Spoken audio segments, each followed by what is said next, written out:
राजेंद्र सिंह राठौर,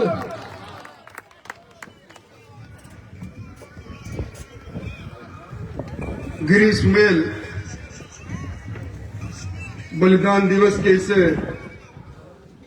गरिमापूर्ण कार्यक्रम में अभी भी जिस नौजवान का भाषण आपने सुना, हमारे समाज का कल, हमारे समाज का उभरता हुआ नेतृत्व भाई रविंदर सिंह भाटी साहब, इस पूरे कार्यक्रम में जिन्होंने अपनी अहम भूमिका निभाई, गांव-गांव में पीले चावल बांटकर आपको एकत्रित किया, ऐसे श्रीमान हनुमान सिंह जी, सुमेर सिंह जी, दिग्विजय सिंह जी, गिरवर सिंह जी, दातार सिंह जी, भूपेंद्र सिंह जी, किशन सिंह जी, महेंद्र जी, इस ओर से उस पीछे के छोर तक विराजी आज के इस ऐतिहासिक कार्यक्रम की साक्षी बनने आई शक्ति सुरपा माता बहना और आज इस कार्यक्रम में उपस्थित तमाम उन गिरी सुमेल के योद्धाओं को श्रद्धांजलि अर्पित करना है। सभी श्रद्धालु बंधुओं और भाइयों, निश्चित तौर पर जिस धरती पर मैं खड़ा हूं, गिरी सुमेल की ये रणस्थली, इसके कण कण में मान मर्यादा की कहानी छुपी है। यहां त्याग है, यहां बलिदान है, और इसीलिए इतिहासकारों ने इस गिरी सुमेल के युद्ध को मारवाड़ का महाभारत कहा था। मुझसे पहले वक्ताओं ने इतिहास पर कई बातें कही, मैं उन बातों को दोहराना नहीं चाहूंगा, पर महाभारत हुआ था धर्म और अधर्म के बीच में धरती के संघर्ष के लिए, स्वाभिमान के लिए, और ठीक इसी तरह का ये मारवाड़ का महाभारत जेतो जी कुंपो जी के नेतृत्व में उसी धरा के संघर्ष के लिए हुआ। आज भी इतिहासकार आश्चर्य करते हैं, एक दिन का युद्ध और 1 लाख लोग प्राण छोड़ जाएं, 80,000 शेरशाह सूरी की फौज के सामने 6-7 हजार सैनिक युद्ध के लिए लड़ जाएं। ये पहला युद्ध, जिस युद्ध के लिए कहते हैं बिना राजा के ये युद्ध लड़ा गया। मुझसे पहले वक्ताओं ने कहा किस प्रकार की कूटनीति से मालदेव जी ने रणभूमि छोड़ी। आप अंदाजा लगाओ कैसी परिस्थिति रही होगी। राजा मालदेव वापस लौट रहे हैं फौज को लेकर, सामने हिंदुस्तान का मुगलिया सल्तनत खड़ा है, और छोटी सी फौज के साथ धरती की रक्षा के लिए इस धरा को रक्त रंजित कर दे। इसीलिए तो कहा गया ना, बोला सूरी बेन यूं गिरी घाट घमशान, बोला सूरी बेन यूं गिरी घाट घमसान, मुट्ठी खातिर बाजरा खो देता हिंदवान। ये इस तरह की बातें उस समय कह गई। 42 साल की उम्र में 52 युद्ध को लड़ लेना, मैं समझता हूं ये इतिहास, कुंपा जी जेते जी का ये जीवन दर्शन हमें संदेश आज भी दे रहा है, स्वाभिमान से कभी मुख मत मोड़ो। समर्पण के साथ इस लोकतंत्र में भी, जिस फौज में, जिस पार्टी में, जिस जगह पर खड़े हो, उससे पीछे मत हटो और मातृभूमि की रक्षा पर दिया गया बलिदान से बड़ा कोई बलिदान नहीं। आज हम इतिहास की बात करते हैं। कहते हैं जिस देश के अंदर इतिहास को लोग याद नहीं करते, क्योंकि इतिहास से संस्कृति बनती है और संस्कृति से परंपराएं बनती है और परंपराओं से जीवन दर्शन बनता है, मान्यताएं बनती हैं। ये आज इस विस्मृत होते इतिहास को मैं पिछले कितने वर्षों से आ रहा हूं, मुझे याद नहीं आ रहा, और भीम सिंह जी से लेकर हनुमान सिंह जी आप तक, आपको कितना धन्यवाद दिया जाए। हमारा इतिहास लोग विकृत करने की कोशिश करते हैं, पर इस इतिहास को आने वाले जमाने के सामने कौन रखेगा? आने वाले समय के अंदर लोग भूल जाएंगे एक दिन में 1 लाख लोगों का बलिदान, 80,000 फौजों के सामने 6,000 का युद्ध, बिना राजा के सिर्फ वचन के लिए दुश्मन से भिड़ जाना। आप लोगों ने इस कार्यक्रम का लगातार आयोजन किया है, इस परंपरा को बनाए रखा है, और इस परंपरा को बनाए रखने में जिन भामाशाहों को आज इस मंच से सम्मानित किया गया है, मैं उनको भी बहुत बहुत धन्यवाद देना चाहता हूं। ये आपने एक परमार्थ और पुण्याय का काम किया है। अपने इतिहास को संरक्षित रखने वाली संस्था का साथ देना, अपने ईश्वर तुल्य उन पूर्वजों को याद करने के बराबर है, जो कहीं न कहीं देवत्व को प्राप्त किए हुए आज ऊपर से देख रहे हैं कि उनकी आज की वंशज, आज की उनकी संतानें किस प्रकार काम कर रही है। आज समय का चक्र कभी रुकता नहीं है। इतिहास भी कल भी लिखा गया था, जिसको हमारे पूर्वजों ने रक्त रंजित किया, जिस पर आज हम गर्व कर रहे हैं, वो उस समय की परिस्थितियों का इतिहास था। उस समय राज लेने के लिए, शासन लेने के लिए तलवार उठानी पड़ती थी, भाला उठाना पड़ता था, सर कटाना पड़ता था, और राजतंत्र से लोकतंत्र की इस यात्रा में परिस्थितियां बदल गई। अब तलवार की जगह कलम उठाने की आवश्यकता है, अब सर कटाने की जगह सर गिनाने की आवश्यकता है। अब एक मत की पेटिश में एक राय होकर एक बात कहने की आवश्यकता है। आज भी इतिहास हमें सबक देता है, कुछ बातें कहता है। हल्दी घाटी का युद्ध हुआ, जिसका जिक्र अभी मुझसे पहले वक्ताओं ने किया। महाराणा प्रताप को महल छोड़ना पड़ा, कंदराओं में चले गए। क्या सिर्फ वो हल्दी घाटी के युद्ध में अकेले राजपूत के भरोसे लड़े थे, क्षत्रियों के भरोसे लड़े थे? सबसे छोटा समाज भील उनके साथ खड़ा हो गया,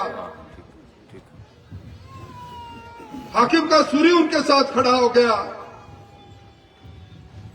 सबको साथ लेकर वो चले। राणा सांगा ने 91 के युद्ध में इतिहास की धारा को मोड़ा। वो अकेले नहीं लड़े, उनके साथ कई रियासतदार लड़े, छोटे बड़े राजा एक होकर लड़े। क्या आज ही हमें सबक नहीं देता? आज के युग में इस प्रकार की जयंतियों में हम आते हैं तो मन एक से एक होकर क्यों नहीं लड़े? उस समय शासन प्राप्त करने का जरिया दूसरा था, आज शासन प्राप्त करने का जरिया दूसरा है। हम क्यों कटते जा रहे हैं अपनी जड़ों से? लोग हमें सरदार कहते हैं, नेतृत्व करने वाला कहते थे। हम क्यों अलग होते जा रहे हैं, इस प्रकार के युद्ध स्थल पर बैठकर इस लोकतंत्र में भावी युद्ध जिसका संकेत अभी भाटी साहब ने किया, उस पर भी निश्चित तौर पर निगाह डालनी पड़ेगी। ये हमारे अवशेष, ये हमारी बातें, अभी यहां कहा गया कि राव भादा जी की देवल का निर्माण हुआ, सही कहा है किसी ने, वक्त की धारा बदलती रहती है, पर बातड़ा और भीतड़ा ये दो बातें रह जाती है। बातें वो जो आज हम कर रहे हैं उस इतिहास की, और ये देवल, ये स्मारक, ये हमारे प्रेरणा के स्रोत।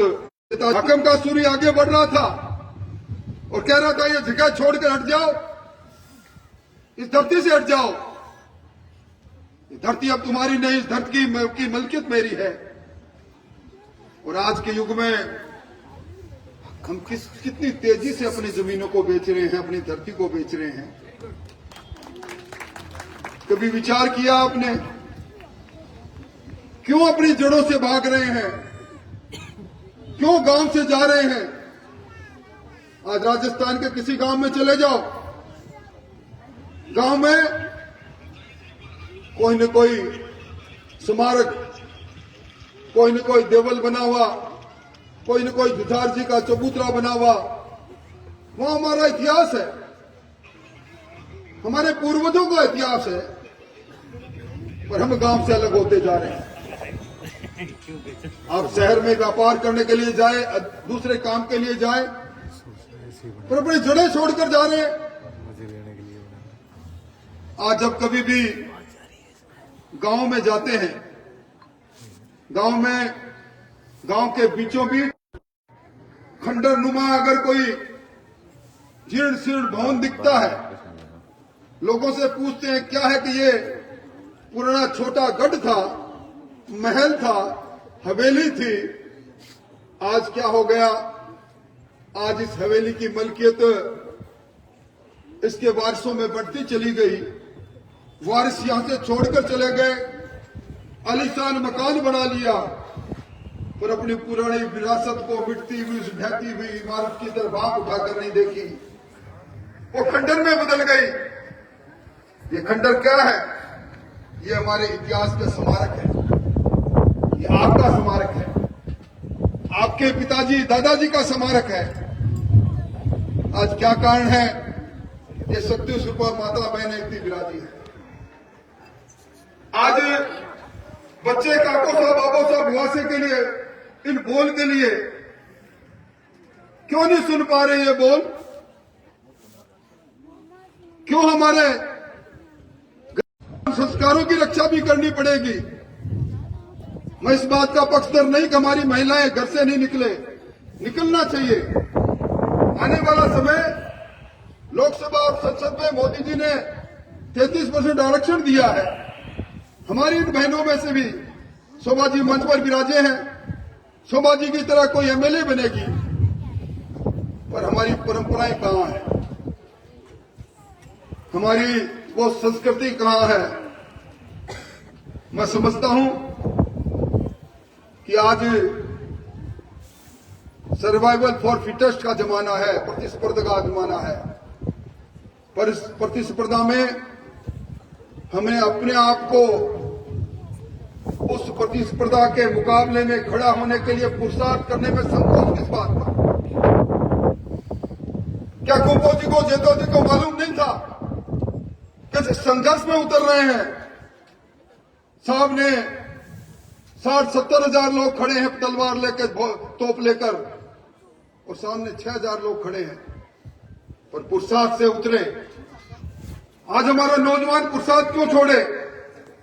जिस भी क्षेत्र में जाए, सही कहा अभी भाटी जी ने, अभी कुछ ही समय के बाद में गांव की सरकार बनने का समय आएगा। गांव की सरकार बनाने में हम सबका साथ क्यों नहीं लें, सबका विश्वास क्यों नहीं लें, और मिलजुल कर प्रयास क्यों नहीं करें हम सहकार के भाव से आगे क्यों नहीं बढ़े? हम प्रण क्यों नहीं ले एक सबके लिए और सब एक के लिए, इस भाव से हम आगे बढ़ेंगे? हम क्यों किस बात की आलोचना करें? हनुमान सिंह साहब ने, इनकी पूरी टीम ने शानदार काम किया, जानदार काम किया। हम आज कमियां ढूंढना प्रारंभ कर दें। आज अगर कमियां ढूंढेंगे तो ईश्वर के अलावा सब में कोई न कोई कमी मिलेगी। अगर उस समय उस युद्ध में रक्त से रक्त रंजित कर दिया, वो कमियों की बात करना प्रारंभ कर देते तो शायद आज भगोड़े के रूप में इतिहास में लिखे जाते। कमियां नहीं, उन्होंने कहा हमारे में बहादुरी है, हमारे खून में लाल रंग का जो रक्त दौड़ रहा है, इसमें कुर्बानी के लिए हमारी लोरी हमारी मां ने सुनाई थी, उसमें कुर्बानी की बात कही थी। उनके सामने स्वाभिमान था, उनके सामने धरती की लड़ाई थी, एक जाति की नहीं। ये हमारे महापुरुष किसी एक जाति तक नहीं रखो इनको। ये लोग, इनको छोटा मत करो, ऐसी जयंती पर सबको आमंत्रित करो। तो चलो इतिहास से आंख मिलाकर बात करते हैं, चलो उन इतिहास के वीरों के साथ आपको साक्षात्कार कराते हैं जिन्होंने इतिहास की धारा को मोड़ने का साहसिक काम किया था। सब लोग आएंगे। आज मर्यादा पुरुषोत्तम राम क्षत्रिय थे, तो क्या आज दुनिया के लोग उनको मानते नहीं? यदुवंशी कृष्ण को क्या एक ही कौम मानती है? रामदेव जी कौन थे? बापू जी कौन थे? ये भी तो हमारे तीर्थंकर महावीर कौन थे? पर इनको कितने लोग मानते हैं? ये भी तो हमारे वंशज थे। इसलिए ये जो वीर पुरुष है, ये इनसे कम नहीं है। ये भी देवत्व को प्राप्त किए हुए लोग हैं। इनकी जयंती पर, इनके कार्यक्रम में ये पीले चावल बांटो, तो सबको बांटना, अगली बार सबको बुलाकर लाओ और यहाँ से रूबरू कराओ। मैं मेरी बात को समाप्त करूं। मैं आज पहली बार देख रहा हूं, शायद मेरा ये 10वीं 15वीं कितनी बार इस मंच पर आना होगा, मुझे याद नहीं। और शक्ति सुबह माताओं बहनों, आपकी उपस्थिति आज मैं पहली बार देख रहा हूं। हमारा कल निश्चित तौर पर मैं कह सकता हूं सुरक्षित है। हमारी मातृत्व शक्ति अगर जागृत होगी, हमारी बेटी जागृत होगी, इतिहास और संस्कार से रूबरू होगी, तो हमारे आने वाले, हमारे वंशज, हमारी नस्ल भी ठीक रहेगी। समय आपका आ रहा है, आने वाला समय आपको पुकार रहा है। आप ही तो हो जिन्होंने शिवाजी जैसे वीर पुरुष को जीजाबाई ने तैयार किया। आप इतनी बड़ी संख्या में आए, आपका आभार व्यक्त करता हुआ, सभी भामाशाहों को धन्यवाद देता हुआ, आयोजक मंडल को धन्यवाद देता हुआ, और रविंद्र जी ने जिस प्रकार की सटीक बातें की, उनको धन्यवाद देता हूं अपनी बात समाप्त करता हूं। बहुत बहुत धन्यवाद, बहुत बहुत आभार।